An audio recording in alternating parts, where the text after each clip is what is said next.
Assalamualaikum warahmatullahi wabarakatuh. Bismillahirrahmanirrahim. Alhamdulillahirabbil alamin wassalatu wassalamu ala asyrafil anbiya'i wal mursalin Sayyidina Muhammadin wa ala alihi wa sahbihi ajma'in, amma ba'du. Saya mengucapkan selamat merayakan Hari Kemerdekaan Republik Indonesia yang ke-75. Sahabat sekalian, pada awal tahun 1936 atau sekitar 9,5 tahun sebelum proklamasi kemerdekaan Republik Indonesia, para ulama berkumpul di Banjarmasin membahas apakah Hindia Belanda ketika itu masih bernama Hindia Belanda. Apakah Hindia Belanda bisa disebut sebagai Darul Islam atau wilayah Islam? Mengapa pertanyaan tersebut perlu dibahas? Karena sebagian pengamalan ajaran agama Islam itu terkait dengan keberadaan pemerintah, seperti nanti dalam pelaksanaan hukum keluarga Islam, ya, perkawinan dan seluk-beluknya sampai proses perceraian. Juga di dalam penetapan awal bulan dalam kalender Hijriah, terutama untuk bulan Ramadan, Syawal dan Dzulhijjah. Maka perlu ditegaskan sah atau tidak Hindia Belanda ketika itu memberikan ketetapan atau kebijakan yang menjadi dasar pelaksanaan ajaran agama Islam. Nah, bagaimana hasil pembahasan tersebut? Para ulama sepakat bahwa Hindia Belanda yang kemudian menjadi Indonesia ini bisa disebut sebagai bisa disebut sebagai Darul Islam atau sah untuk memberikan tauliah atau pendelegasian wewenang kepada kodi-kodi pemerintah berkaitan dengan pelaksanaan hukum keluarga Islam atau penetapan awal bulan Hijriah tadi. Artinya, pemerintah Hindia Belanda, dalam hal ini lembaga-lembaganya yang nanti setelah proklamasi Indonesia akan menjadi Kementerian Agama, ini adalah sah berdasarkan ketentuan hukum Islam dan berhak menetapkan beberapa hal yang terkait dengan pelaksanaan ajaran Islam. Salah satu dasar hukum atau tepatnya fatwa yang diambil adalah yang tertulis di dalam kitab Bugyatul Mustarsyidin karya Syekh Abdurrahman Ba'lawi. Antara lain redaksinya seperti ini: kullu mahallin qadara muslimun sakinun bihi alal imtina'i minal harbiyina fi zamanin minal azman yasiru daro islamin.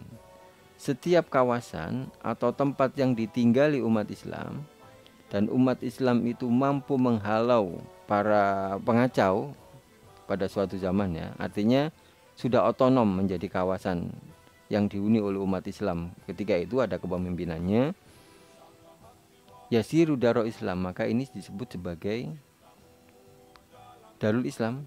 Dalam konteks itu sebagian kawasan Islam ketika itu menjadi wilayah kerajaan Islam, ya. Tajri alaihi ahkamu fi dzalika zaman wa ma ba'dahu.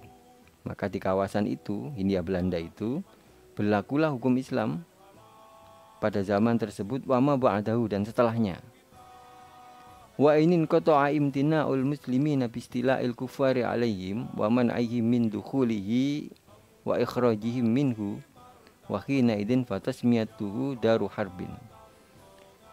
Nah, berikutnya juga ditegaskan, apabila suatu ketika penjajah datang dan orang-orang Islam tidak mampu menghalaunya, bahkan mungkin terusir, ya, diusir dari wilayahnya sendiri, wahina idin fatasmiyatuhu daru harbin, maka dalam kondisi itu Darul Islam tadi menjadi daru harbin, darul harb atau negara perang. Akan tetapi suratan la hukman, sepertinya saja seperti daru harbin. La hukman, hukumnya tetap Darul Islam. Bahkan ditegaskan di dalam fatwa tersebut, contohnya, ya, fa'lam anna ardo Batawi bal wa ghaliba ardo Jawa Darul Islamin. Tanah Betawi dan tanah Jawa yang sempat dikuasai oleh umat Islam itu disebut Darul Islam. Jadi penegasan Hindia Belanda ketika itu sebagai Darul Islam adalah memastikan bahwa pemerintah Hindia Belanda atau wakil-wakilnya ketika itu yang kelak akan menjadi Kementerian Agama itu sah menetapkan ketetapan hukum yang berkaitan dengan penerapan agama Islam, penerapan ajaran agama Islam. Nah, tapi istilah Darul Islam ini tidak berarti negara Islam. namun sebuah kawasan di mana umat Islam berdiam atau tinggal dan menjalankan ajaran agamanya. Perlu ditegaskan di sini bahwa di dalam ajaran Islam memang sangat ditekankan adanya sebuah kepemimpinan ya. Namun tidak ada ketentuan yang baku terkait dengan bentuk negara. Kaum muslimin di seluruh dunia dari dulu sampai sekarang mempunyai corak negara atau pemerintahan yang berbeda-beda. Nah, termasuk negara Indonesia ini yang oleh para ulama di tahun 36 tadi sudah dinyatakan sebagai Darul Islam. Nah, berikutnya nanti setelah ada kelompok pemerintah yang sah yang menamakan diri Darul Islam, pasca itu para ulama lebih senang menyebut Indonesia ini sebagai Darussalam, negara damai, yang maknanya hampir mirip tadi dengan Darul Islam.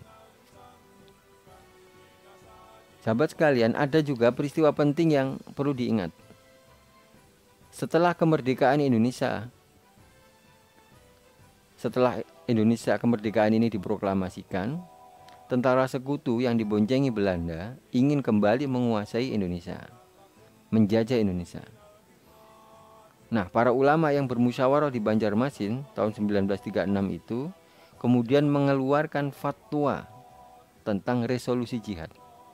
Apa isi fatwa tersebut? Bahwa mempertahankan kemerdekaan Indonesia adalah jihad fi sabilillah yang menjadi bagian terpenting dari ajaran agama Islam. Banyak ulama dan umat Islam yang menjadi syahid dalam perjuangan merebut dan mempertahankan kemerdekaan Republik Indonesia ini, Negara Kesatuan Republik Indonesia ini. Jadi, tidak boleh ada keraguan sedikit pun bagi warga negara Indonesia yang beragama Islam untuk menjalankan ajaran agama Islam di Negara Kesatuan Republik Indonesia ini, yang didirikan dengan darah dan perjuangan para ulama dan umat Islam. Indonesia ini, Negara Kesatuan Republik Indonesia ini adalah hasil ijtihad terbesar ulama Indonesia. Juga Pancasila sebagai dasar negara ini sudah dinyatakan final dan tidak perlu diperdebatkan lagi. Sahabat sekalian, kita sudah 75 tahun merdeka. Kalau kita masih terus berdebat tentang bentuk negara atau dasar negara, lalu kapan kita akan maju? Kalau kita masih terus berdebat tentang bentuk negara atau dasar negara, kapan kita akan menang? Wallahul muwaffiq ila aqwamit thoriq. Assalamualaikum warahmatullahi wabarakatuh.